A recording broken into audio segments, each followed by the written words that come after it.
Oi, pessoal, tudo bom com vocês? Hoje eu queria falar um pouquinho com vocês sobre o verdadeiro Evangelho. Porque muitas pessoas pensam que o Evangelho é um conjunto de regras a se seguir. É um conjunto de coisas que a gente deve ou não deve fazer. E na verdade, o verdadeiro Evangelho é Deus vindo até o homem. Por que Deus vindo até o homem?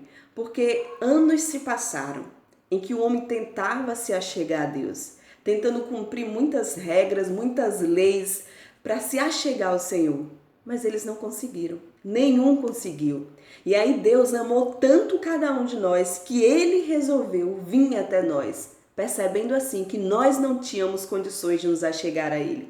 Então ele veio por meio de Jesus. E Jesus hoje é o caminho que nos leva a Deus. Hoje nós podemos nos achegar a Deus e o interessante é que a gente vive uma vida de tanto pagar para ter, de fazer por merecer, desde pequenininho, né? A gente é assim, se quiser passar na prova, a gente tem que estudar muito. Se a gente quiser ganhar um salário, a gente tem que trabalhar. E a vida natural é assim, mas a vida com Deus não é assim.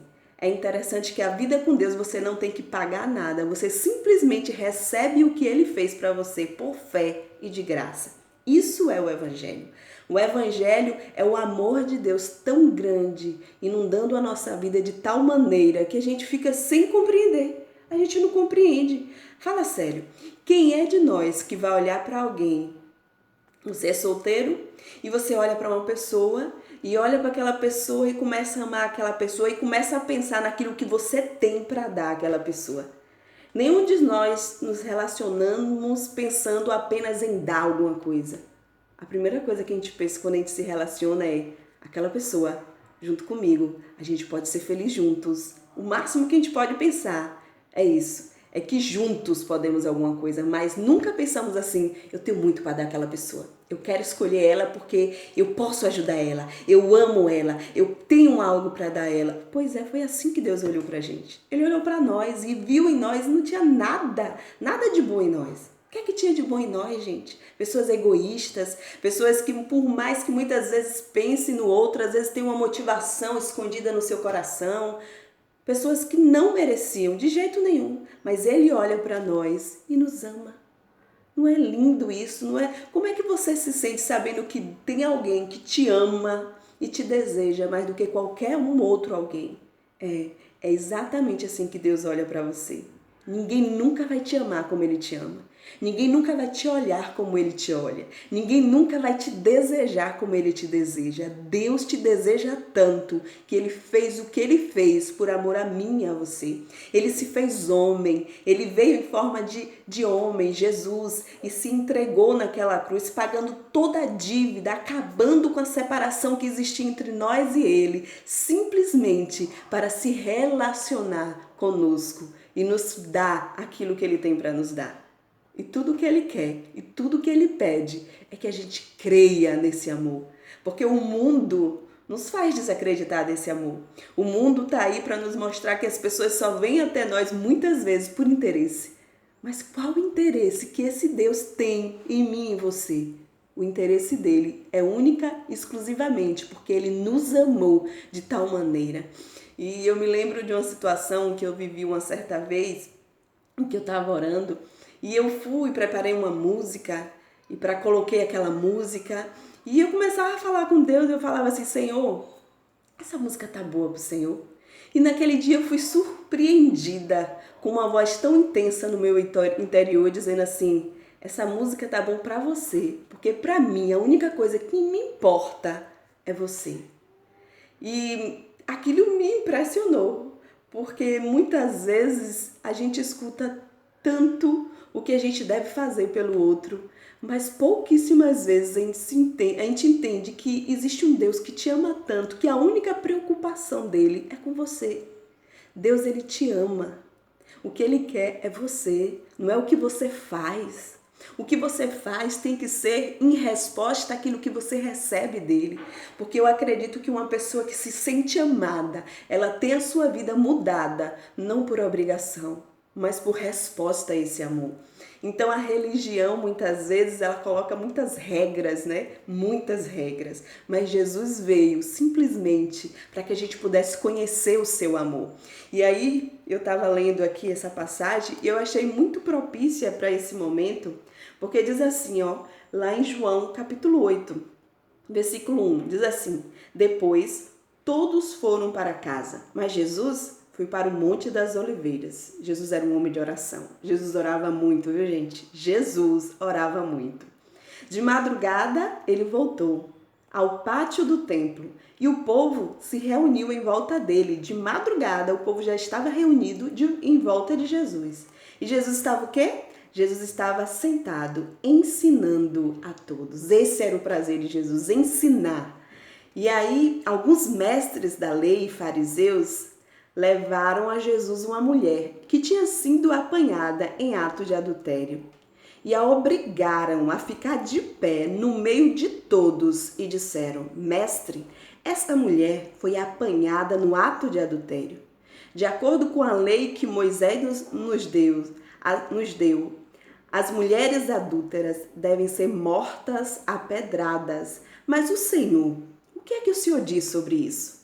Eles fizeram essa pergunta para conseguir uma prova contra Jesus, pois queriam acusá-lo. Mas ele, Jesus, se abaixou e começou a escrever no chão com o dedo. Como eles continuaram a fazer a mesma pergunta, Jesus endireitou-se o corpo e disse a eles: quem de vocês estiver sem pecado, que seja o primeiro a atirar uma pedra nessa mulher. Depois abaixou-se outra vez e continuou a escrever no chão. Quando ouviram isso, todos foram embora, um por um, começando pelo mais velho. Ficaram só Jesus e a mulher, e ela continuou ali, de pé. Então Jesus endireitou-se o corpo, olhou e disse: mulher, onde estão os teus acusadores? Não ficaram ninguém para condenar você? E ela respondeu: não, Senhor, ninguém. Jesus disse: pois eu também não te condeno. Vá e não peques mais. Gente, que passagem maravilhosa. A gente pode entender que esses fariseus, que esse grupo de pessoas significam aqueles tipos de pessoas que cheios de regras, de leis, que querem te obrigar a ser exatamente aquele padrão. Mas Jesus vem aqui e desfaz tudo isso. Jesus vem aqui e mostra que apesar de você não estar fazendo o mesmo pecado que o outro, você está cometendo algum outro tipo de pecado. E o que te faz ser juiz do outro só porque você não está cometendo o pecado que o outro está cometendo? E Jesus, ele é tão lindo, ele é tão maravilhoso, ele é tão amoroso e é isso que me encanta em Jesus. Quem quiser que veja ele como um juiz terrível, mal, não, eu não. Eu vejo Jesus como um Pai amoroso, como um Deus amoroso que vem ao meu encontro e eu me rendo a esse Deus. É assim que eu vejo Jesus. Eu vejo Jesus como essa mulher que viu Jesus naquele dia. Porque naquele momento, enquanto todos a acusavam, Jesus olhou nos olhos daquela mulher. Gente, eu me imagino naquela posição. Jesus olhando nos meus olhos e dizendo assim: ninguém te condenou? Ninguém te acusou? Nem eu te condeno. Jesus não te condena, sabe por quê? Porque ele veio para pagar a tua dívida, para pagar o teu pecado. E tudo que ele quer é que você se renda a ele. Que no momento que você se rende a Jesus, no momento em que você se coloca diante desse Deus maravilhoso e percebe esse olhar de amor te olhando, te desejando, te chamando para perto, e você se rende a ele, não tem como você ser o mesmo. Pecado na sua vida vai acontecer, porque ninguém é perfeito, mas não é uma prática, não é uma coisa que você vive pecando e achando que é besteira porque eu tenho alguém para me perdoar, não. Se a pessoa pensa assim, então ela não entendeu quem é Jesus, não entendeu o que é o amor, porque o amor não é aquele que passa a mão na nossa cabeça, o amor é aquele que diz assim, ó, eu não te condeno, mas vá e não peque mais. E sabe como é que você não peca mais? Se unindo a ele. Porque só ele tem o poder de mudar as nossas vidas. Eu não sei contar a você, mas eu já tentei muitas e muitas vezes tentar mudar muitas coisas em mim. Já tentei muito, e todas as vezes que eu tentei, eu acabei fracassando.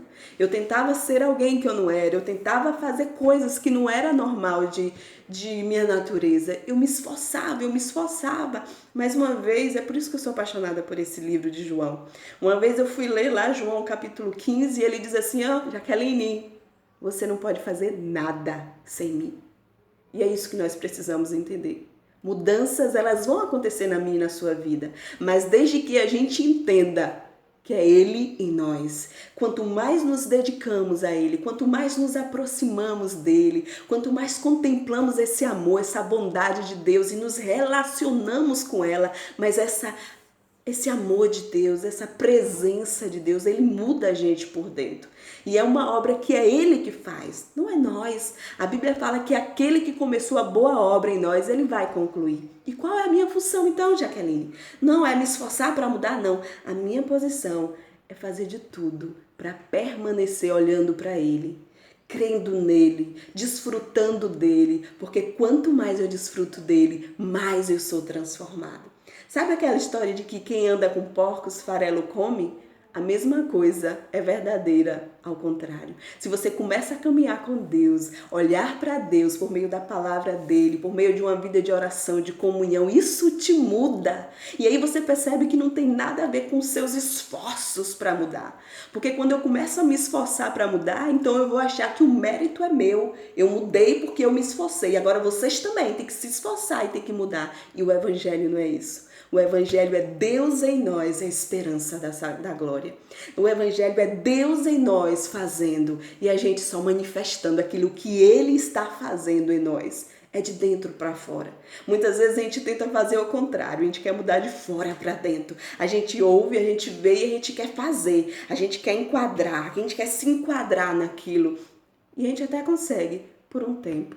Mas a maioria das pessoas que vive essa vida de esforço, de tentar com toda a sua força, fazer na força, na tora, você vai perceber, são pessoas que geralmente são mal-humoradas, são pessoas que geralmente são duras, são pessoas que geralmente são frustradas e só andam tristes a maioria das vezes. Porque vai ter momentos que elas não vão conseguir. E o diabo tá aí para chegar na mente de cada um de nós e você é um fracassado, você não consegue. E eu tô aqui para responder realmente, eu não consigo, mas o Deus que habita em mim é poderoso para me mudar e para fazer aquilo que Ele quer na minha e na sua vida.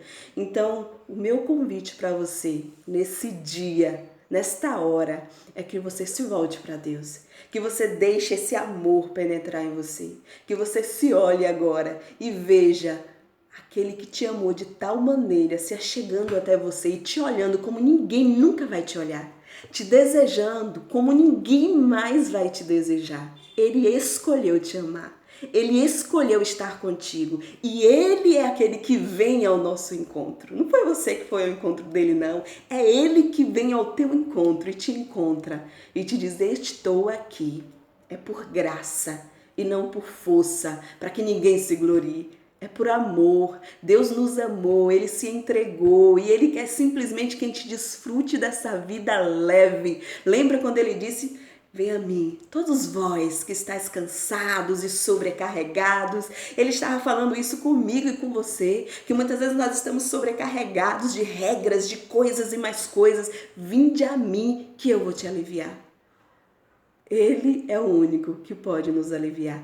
Ele é o único que pode nos transformar. E tudo é Ele, por Ele e por meio dele. A Ele a honra, a glória dele. E amanhã, quando você olhar para você e você ver quem você está se transformando, aí você vai saber de quem é a honra, de quem é a glória. Não é do seu braço forte, não é do seu esforço, mas é do Deus que te amou e que decidiu morar dentro de você e fazer uma mudança de dentro para fora. Aos poucos, tenha paciência, Deus está no controle, mas Ele fez uma promessa. Ele começou e Ele vai terminar. Ele não é igual a muitos de nós, que muitas vezes começamos algo e não terminamos. Não, ele é aquele que começa e termina. Ele começou uma obra na sua vida e na minha vida. Então se livre de todos os fardos, de todos os pesos e se renda a esse amor, a esse Deus que te conhece, que vai aí onde você está e te encontra e te diz: eu te amo como ninguém mais vai te amar. Se renda a esse amor. Que o Senhor te abençoe, que o Senhor te guarde e que da mesma forma que essa mulher foi olhada por Jesus, você se sinta olhado aí onde você está. Você talvez não seja um adúltero nem uma adúltera, mas com certeza você já pecou, já fez muita coisa errada. Mas esse amor te encontra, como me encontrou. E encontrou a muitos de vocês que estão me ouvindo.